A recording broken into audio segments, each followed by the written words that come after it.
Bien, continuamos con esta entrevista con el doctor Manuel Fermín del equipo de la barra de la defensa del empresario Ángel Rondón en el caso de Brecht. Hablamos de la...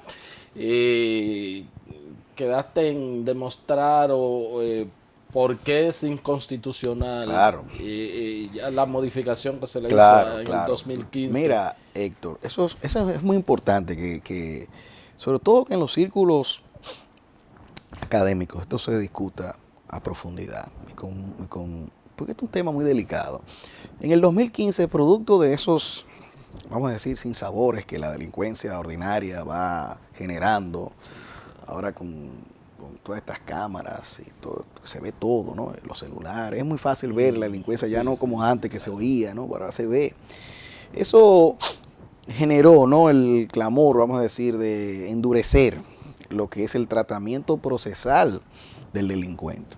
Entonces, vino esa reforma apresurada, una reforma que tuvo muchos errores, a mi modo de ver, errores incluso que van en lo que es el trámite legislativo, Manuel, Héctor. escúchame, los franceses, y no me quiero presentar como Sí. francesado, los franceses para modificar sus códigos duran entre 20, porque Es que, cada artículo claro, a claro, modificar, y esos claro, son debates de semana y semana. claro, Entonces, es así. inclusive ahora con todos estos apremios por el asunto del terrorismo, que mucha gente está Correcto. pidiendo Claro, claro, claro, cárcel de todo y que se claro, suspendan sí, libertades. claro, Ahí está exactamente. parada la comunidad Que ahí jurídica. está el gran Sí. tema, el debate, ¿no? De cuánto cedemos los ciudadanos a nuestras libertades, pues a cambio ¿no?, de ver, vamos a decir, cómo impacta este tema del fenómeno del terrorismo, etcétera, pero cómo verlo tratar de frenar esto, ¿no?, con este tipo de medidas. Entonces, se confunde, Héctor, en la reforma, el tema de las medidas de seguridad con las medidas de coerción. Entonces, prácticamente lo que se hizo fue una reforma que, reitero, apresurada, una reforma que esa ley 1015 lo que hace es regular derechos fundamentales. Y ese es el primer error que se No, hizo, pues, que no se aprobó esa ley 1015 conforme al procedimiento de las leyes orgánicas. claro, El artículo claro. 112 es muy Sí, claro sí, al sí, respecto de la regulación. Y el claro. Estatuto de Libertad fue, en ese momento, en el 2015, fue regulado a través de esta ley. Y eso es algo que cuando usted ve el artículo 40 de la Constitución, y sobre todo ve ese título de los derechos fundamentales, se da cuenta de que no hay duda de que eso es un texto de ley orgánica. Son de los grandes problemas que trae a veces usted importar esos modelos normativos. Por ejemplo, nosotros ahí tomamos el modelo español de las leyes orgánicas, que a su vez lo tomaron de los De los franceses. franceses, sí. Pero si usted ve el artículo 81 de la Constitución Española del 78, se da cuenta que es muy parecido al Al 112, pero el de 112. nosotros es peor. Y digo es peor porque en España se criticó muchísimo ese tema de las leyes orgánicas. Eso, bueno, hay un trabajo del profesor Juan Alfonso Santamaría Pastor, el que lo quiere lo puede buscar, está en la internet, se llama De las leyes orgánicas, donde él establece los problemas que se dan producto de esta redacción tan abierta que hay para determinar qué es un derecho fundamental. Como, y eso que en España habla de la limitación, no de la regulación. La regulación es un concepto más amplio.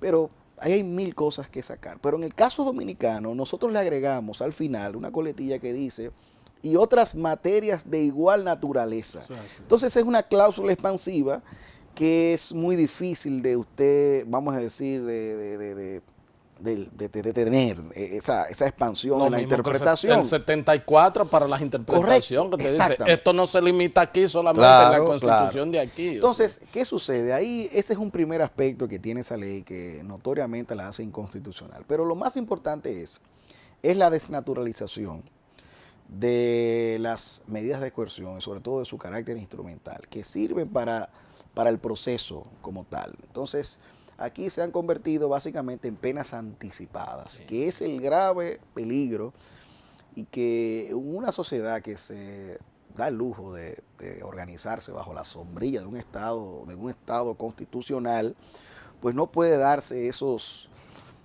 vamos a decir, no puede permitirse eso, de que la prisión preventiva sea utilizada como una pena anticipada. Y es lo que está sucediendo. ¿Por qué? Porque el Ministerio Público, que tiene muchas precariedades, no tiene quizá todos los recursos para hacer frente a una persecución penal que demanda demanda mucho, claro, Héctor, porque los casos son complejos. Claro. Entonces, y ellos trabajan con lo que pueden. Y ellos trabajan con lo que pueden. Que dicho sea de paso, son muy eficientes debido a la precariedad con la que entregan. Así es. Entonces, ¿qué pasa? La gente lo que quiere es una justicia rápida. Y la justicia coercitiva, como yo le llamo, ofrece eso. La posibilidad de ser drástico, de encontrar un juez que prácticamente aplica una sanción, como es el caso que ocurrió ahora de Odebrecht, donde el juez hizo incluso hasta una especie de graduación de lo que era la sanción. Bueno, el más culpable que él entendió era Rondón y por eso le tocan 12 meses de prisión, un año de prisión preventiva. Los otros le tocan 9 meses, otro grupo en 6 meses y los que menos tenían responsabilidad 3 meses. Evidentemente que el criterio que hubo ahí, en lo que se basó el juez Acuo, fue en un criterio de ver esta medida de coerción como una medida punitiva, de sanción, un ejercicio puro de jus punendi, donde él analiza la participación de cada uno en esto. El eje transversal de todo esto es el señor Ángel Rondón, por consiguiente, él es el que tiene una mayor pena. Y eso es lo que ha ocurrido aquí. Y eso es lo que se ve muy claramente. Entonces, yo te digo, por ejemplo, Héctor, en la resolución, el juez dice que todos representaban un peligro para la sociedad, todos. Sin embargo, para los legisladores hay medidas de coerción distintas, a pesar de que representaban el mismo peligro. ¿Qué pasó ahí? Bueno, que el juez, para evitar el tema de la inmunidad parlamentaria, de esa discusión tan ácida que se puede surgir, incluso que pudiera originar hasta un conflicto de competencias, de poderes constitucionales, pues entonces decide poner una medida de coerción que no implique una afectación, por lo menos tan intensa, a la libertad. Sí la implica, y por eso yo entiendo que la medida de coerción desde ese plano es inconstitucional también, porque desconoce en su esencia lo que es la inmunidad parlamentaria. Eso es así. Pero está afectada. Correcto. Y entonces el juez también hace la libertad de esos congresistas están afectadas. Bueno, habían congresistas de esos que tenían viajes programados, viajes, yo lo conozco, de su agenda, de su agenda legislativa, y finalmente no pueden ir. Sí. Y es porque eso es una afectación, una limitación a la libertad en este caso. Entonces, cuando eso sucede, que se hacen ese tipo de ponderaciones así tan dramáticamente infundadas desde el plano de lo que es un desequilibrio, porque para unos parece ser que el peligro se puede resguardar de X forma, es decir, el peligro que representan para la sociedad se podía resguardar con una fianza. Para otros no. Para otros no, pero no se dice por qué. Pero en su esencia lo que hay es, como te digo, Héctor, es una desnaturalización de un instituto enteramente procesal, que son las medidas de coerción, donde un juez tiene que hacer primero un análisis de ver por qué las otras 6 medidas que el código prevé no son o no serían eficaces para el fin que pretenden resguardar. Y eso, nada de eso se hizo, a pesar de que el código y la reglamentación que la Suprema Corte de Justicia dictó hace mucho tiempo para más o menos normar esto, también se omitió todo. Entonces, o sea, Manuel, en buen derecho, este jueves, si se aplica el derecho elemental, esta gente deben estar en libertad. En libertad. Esperando su proceso. Claro. No es que van que esto signifique... Vamos a decir una variación de la medida de coerción, porque otras medidas también le afectan su libertad de alguna manera u otra. Yo te digo, Héctor, si estas personas estuvieran en arresto domiciliario, si hay un peligro para la sociedad, que vuelvo y te reitero, yo no entiendo qué peligro puede haber Eso es en abstracto, un delito. Eso puede ser una guillotina que se utilice. El peligro es eso, porque eso es eminentemente abstracto. Pero son delitos que son delitos económicos. Los delitos de corrupción son delitos económicos. Ahora, vuelvo y digo, si se tratara del terrorismo, Claro. si se tratara de genocidio, esos son los delitos que en el derecho comparado se establecen como los tipos penales que justificarían visiones peligrosistas en este tipo de medidas, pero no que impliquen tampoco un abandono por completo de los presupuestos de arraigo y del peligro de fuga, porque eso es lo que debe resguardar. Lo que pasa es que para ese tipo de delitos, reitero, delitos de terrorismo, genocidio, sicariato, hay que ver con más ahínco el tema de la gravedad de la imputación, y por eso entonces hay un equilibrio, dice Rotzin, para entonces verlo, ver un poco menos quizá el peligro de fuga, verlo con menos dedicación, porque también hay un tema de gravedad.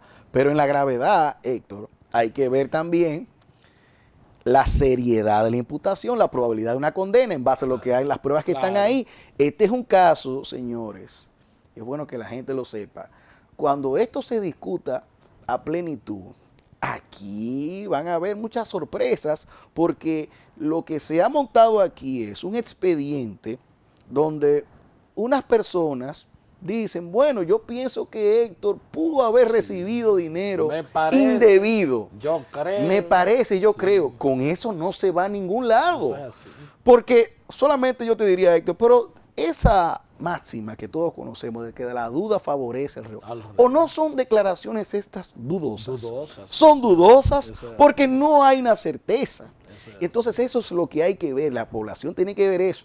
Y eso, por eso es que yo digo, con más razón, estas personas tienen derecho y el Estado tiene el deber de resguardarle su libertad para entonces ellos enfrentar ese proceso en libertad, que es como deberían enfrentarse todos los procesos, claro, con las excepciones que he dicho. Claro, porque si se demuestra que una persona, mire, hay un intento de una tentativa que hubo de un marido celoso, un marido celoso con la mujer, bueno, y hay unas... Y hubo un corre-corre, como dicen aquí, con relación a eso. Bueno, esos son los tipos penales que permiten eso. No estos. Claro. No permitamos, Héctor, que el populismo se lleve de encuentro todo nuestro diseño constitucional, porque nosotros hemos diseñado así el proceso. Entonces, ¿cuál es la razón? Porque este caso es un caso de corrupción y porque aquí ha habido impunidad siempre. De eso es lo que se trata. Entonces, pues aquí no hay justicia.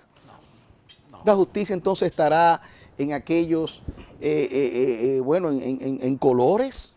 Estará la justicia en colores, ¿no? Que si esta marcha es verde, que si la marcha es azul, y entonces la justicia será también verde, si quieren justicia verde, si quieren justicia azul o roja. Así no puede ser. ¿Cómo no? Manuel, vamos a seguir analizando después del jueves lo que suceda, y además una declaración del procurador que me pareció muy sensata. Dice yo, vamos a seguir pidiendo la prisión preventiva, pero sí, la justicia, si la justicia lo que decida, lo vamos a respetar. O sea, no le vi ninguna arrogancia ni ninguna. Y respetando que el juez es el que tiene. El procurador Jean Alain Rodríguez es una persona decente. Sí, eso es. Y ha dado muestras de eso. Sí. Y eso hay que reconocer. Él está jugando su rol, el rol que históricamente le ha tocado. De ahí, claro. Gracias, Manuel. Héctor, gracias a ti. Gracias a todos ustedes por haber estado con nosotros, y será pues hasta otra entrega de su programa de Entero Crédito. Hasta entonces.